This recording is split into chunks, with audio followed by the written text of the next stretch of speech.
tell you, I came from far away, in time and distance. In time, because I was born 12 years before the end of the 19th century, and distance, because I was born in the Republic of Peru, more specifically, in San Miguel de Piura. Of the 92 years of my life, I spent 30 years in the other San Miguel that I loved so much, the San Miguel de Allende that I gave so much to.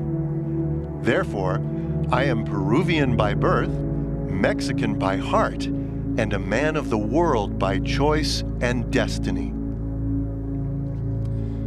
I will not bother you with too many details about the events and circumstances which brought me to this beautiful city and the fascinating adventure it was to found the Escuela de Bellas Artes of San Miguel and the Instituto Allende.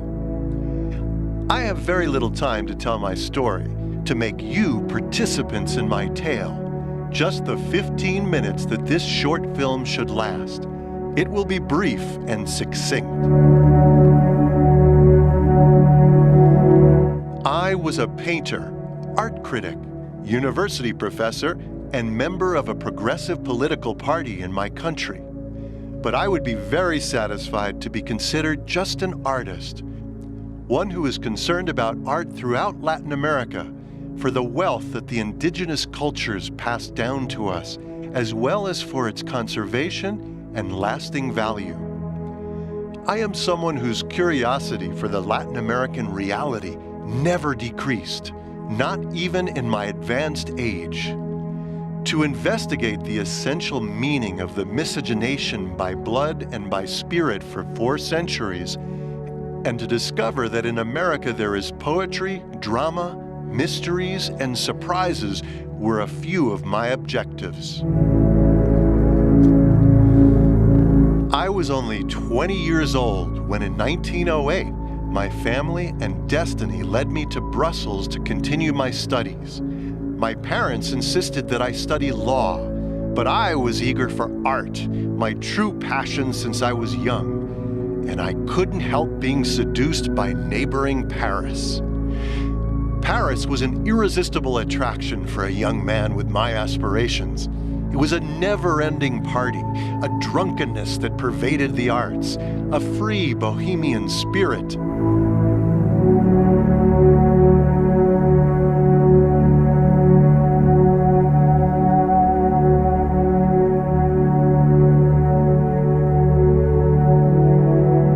Then, meeting Diego Rivera and Alfonso Reyes, as well as having read the book Los de Abajo by Mariano Escuela, intensified even more my interest in knowing Mexico with its impressive pre-Hispanic civilizations. The Mexico that was immersed in the turmoil of the first social and political revolution of the 20th century.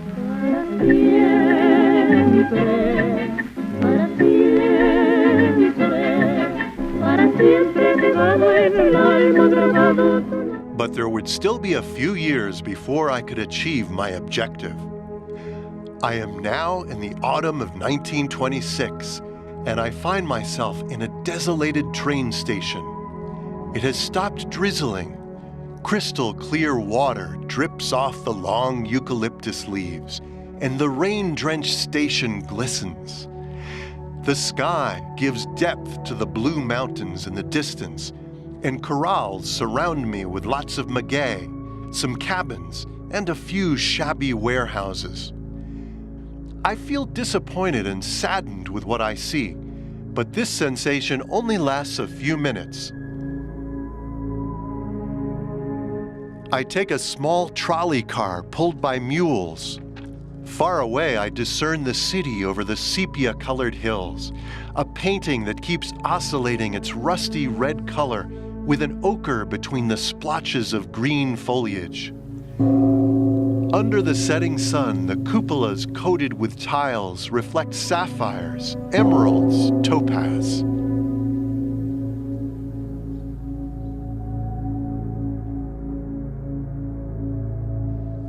I have arrived to the San Miguel de Allende in which I will live for 30 years of my life, and it welcomes me at its finest hour. A whisper of prayers goes beyond ancient lineages. It is time to pray. The old bells are ringing. Everything exudes a sense of past tense. The crumbling buildings, the mossy plazas, the weeds between the antiquated slabs of the sidewalks, cobblestone streets, the slow passing of people in front of the opulent building of the Condes de la Canal.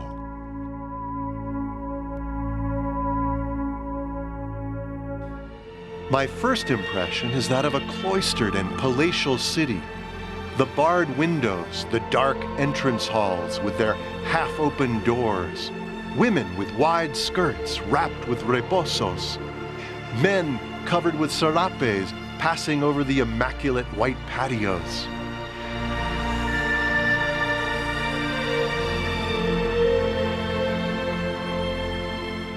So many remnants of grandeur in the plaza porches, in the carved stone portals, in the patios of the mansions, nobility that endures since the era when San Miguel el Grande was a stop and eat, part of the granary of the Bajío of Guanajuato.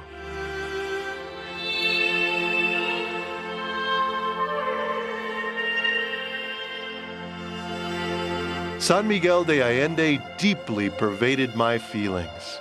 I felt attracted by its bright landscapes, the streets, the gardens, and most of all, Parque Benito Juarez, where I spent many hours appreciating the smell of rich soil and the murmur of the streams.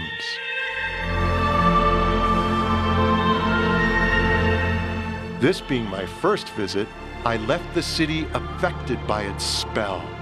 I had drunk the water from El Toro, and the old tradition is, whoever drinks that water must come back.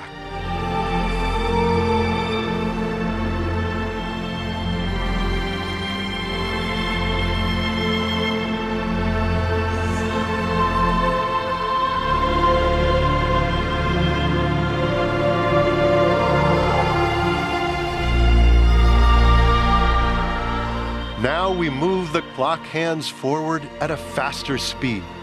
We are now in 1937, and the military dictatorship that has taken over Peru has turned me into a politically alienated individual without basic human rights. But what may be considered to many as a disgrace, for me is a wink of good fortune. I don't think twice about choosing Mexico as my safe refuge, a country that all Latin Americans love, and I will permanently settle in the San Miguel that had bewitched me 11 years earlier.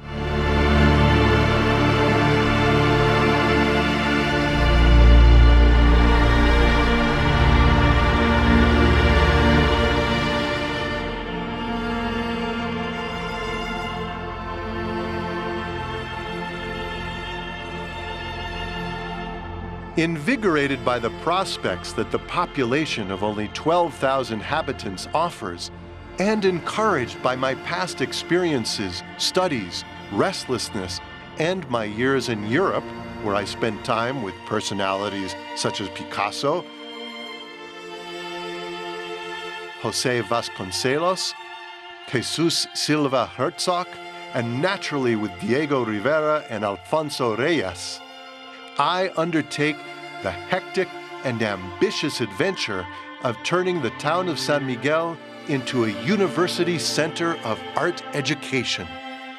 The drive to found a school of art transpired when I found out that the craft of the jorongueros, or poncho craftsmen, worthy representatives of the timelessness of the arts, was disappearing because of the economic depression that was affecting the city.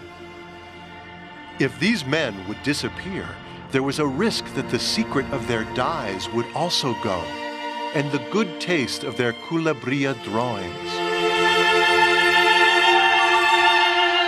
The first drive causes me to feel the need to surrender myself to a noble cause that inspires me to shed my ego, my desire to be notable. I want to unite myself with wise and humble people, to interface with the wisdom of the ignorant and the ignorance of the literate. In this, my initial task, and in all my affairs and efforts with authorities, there was always with me an exceptional human being, a paragon of detachment and beatitude, Jose Mojica, who welcomed me to his farm Santa Monica and accompanied me in my meetings and decisive moments to reach my objective.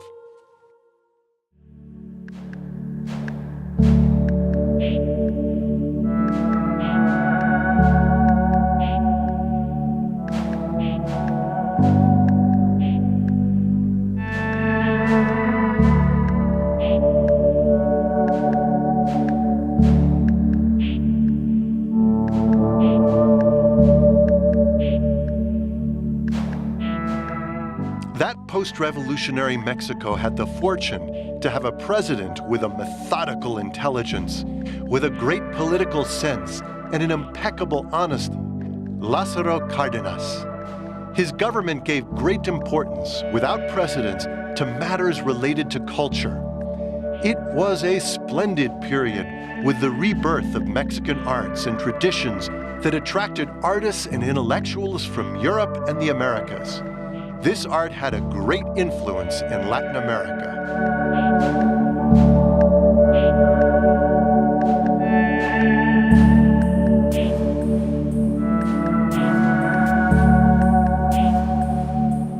Cárdenas gave me all the moral support that I needed. Now, not economic support, because the country was in a serious economic crisis, but I was able to resolve this matter with my own personal resources by selling 2 Paul Gauguin paintings from my personal collection in New York. Also, thanks to Cárdenas, the school had an amazing main office, the old convent of the Concepcionistas, a beautiful building founded by a daughter of the Conde de la Canal.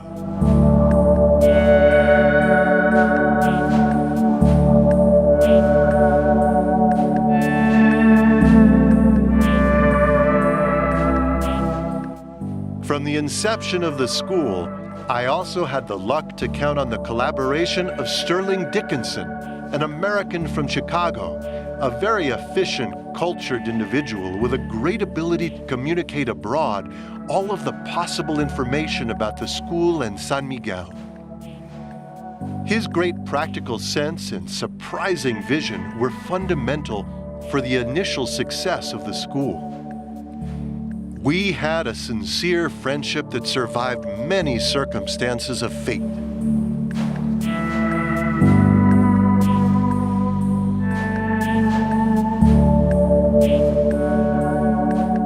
In 1938, the Escuela de Bellas Artes initiated its activities. Its courses had the approval and official recognition of the Board of Education. Students had the option of a Master of Arts after finishing their Bachelor of Arts and presenting a thesis related to American culture with a focus in arts, archaeology, anthropology, or history.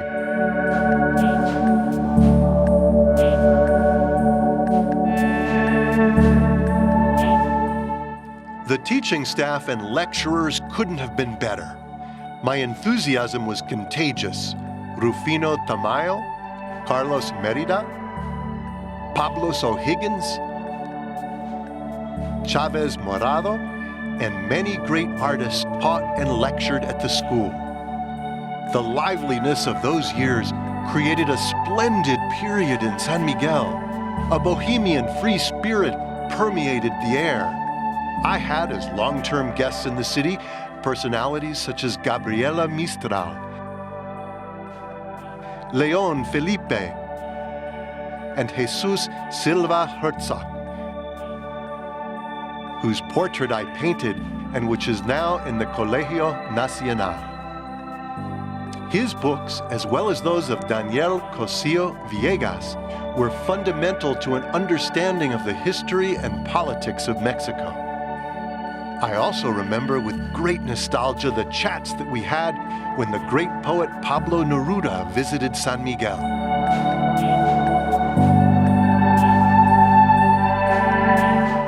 The economy of the city received a great impetus with the arrival of the students. New businesses opened their doors. The first curio store appeared, and the cantinas prospered, where townspeople mingled with students, professors, and visitors. I remember with nostalgia El Atorón, La Tranca, El Nido de Águilas, the latter with a disturbing sign that read pulque and coffins for sale.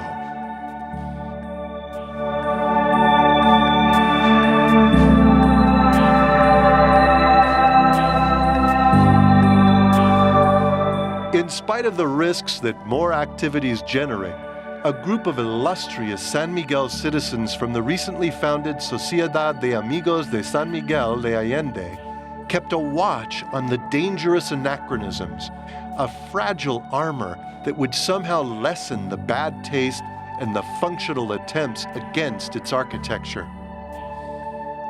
This society was founded by its active members, the well-remembered José Mojica, the family Zavala, with Don Braulio as its head, and his son, the great poet Leobino Zavala, as well as the ladies of great lineage, who in those days wore petticoats and smelled of sandalwood from the Philippines. I remember with Grace, one of them, her neck lined with Baroque pearls, who confided in me with great sincerity that ground pearls were a remedy for bleeding, madness, melancholy, and eye diseases. Nevertheless, so many blue skies could not prevent thunderclouds. The school and I had to confront suspicion and mistrust from some of the townspeople. The clergy was afraid of the supposed Protestant propaganda that could be carried out by the American students, while the conservatives were terrified of the advanced hidden doctrines in the culture.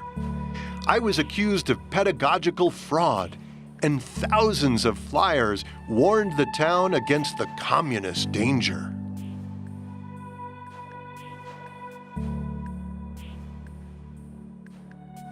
Fanaticism, as Nietzsche calls it, that energy of the stupid, was present at my house too.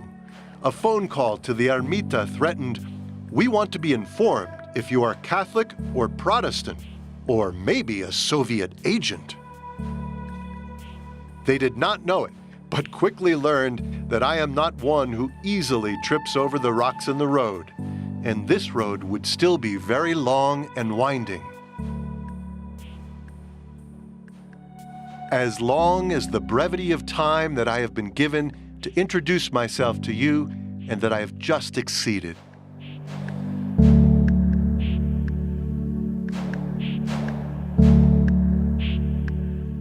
I say goodbye, knowing that my altruistic efforts have contributed to the growth of this unique city, and I hope that the sands of time do not bury my memory.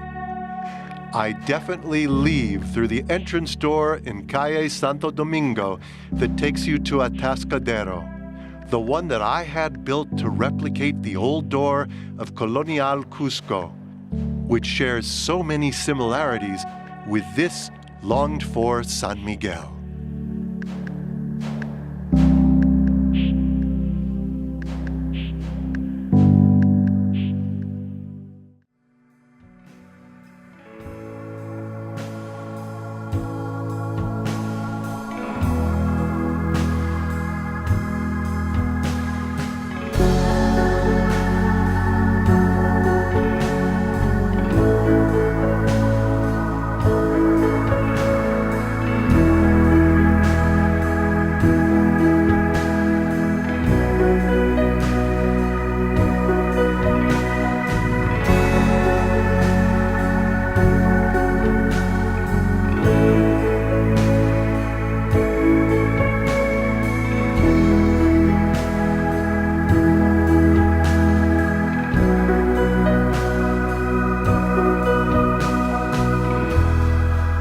We heard the rain on the window, like a simple waste of time. We heard the sirens wailing, like the wood had long twisted smile. We spend our days together, high and far over everything. Oh, we knew it was over when the summer turned to spring. All the words we said, all the time we spent, does it mean nothing? Does it mean nothing? All the words we said, all the time we spent, does it mean nothing? Does it mean nothing? We heard the rain on the window like a